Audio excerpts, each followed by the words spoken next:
The Fuji X-M5 versus the X-T50. Let's talk about it. This might be the most requested comparison that I get asked about all the time, and for good reason. These two cameras are both amazing entry-level options in the Fuji lineup, but there are a few key differences. First up is the shape and size. The X-M5 is smaller and lighter, while the X-T50 is a bit larger and a bit heavier. But honestly, if you're buying this camera for, let's say, travel, they're basically the same in terms of form factor. And just to get this out of the way, the X-M5 is the cheaper option at $799, while the X-T50 is the more expensive option at $1399. And that is a $600 difference in price, which in my opinion is a pretty big jump. So let's talk about what you're paying for in the X-T50 over the X-M5. The most obvious one is that the X-T50 has a 40 megapixel sensor as opposed to the 26 megapixel sensor in the X-M5. Again, for everyday use, especially posting pictures on social media, I think 26 megapixels is more than enough, but if you want the 40 megapixels, well then you have to go to the X-T50. Another major difference is that the X-T50 has a viewfinder while the X-M5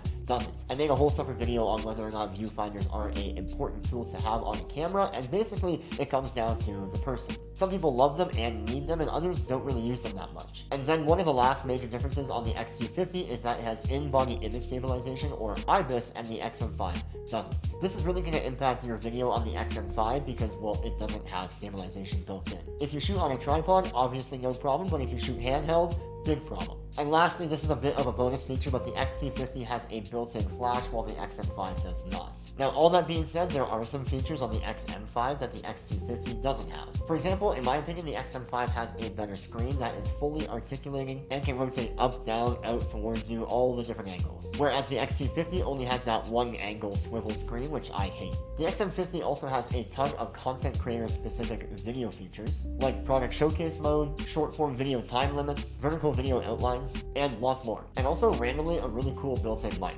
And then one of the more technical differences on the X-M5 is that it can shoot open gate video. If you're a casual video shooter, this might not impact you, but if you are an absolute nerd with video, open gate is a pretty cool feature to have. So which camera would I buy? Well, if you're really on a budget, then obviously you're going with the X-M5. But if you want those few features like a 40 megapixel sensor, the viewfinder, and IBIS, which are all major features by the way, then you're paying the premium and going with the X-T50.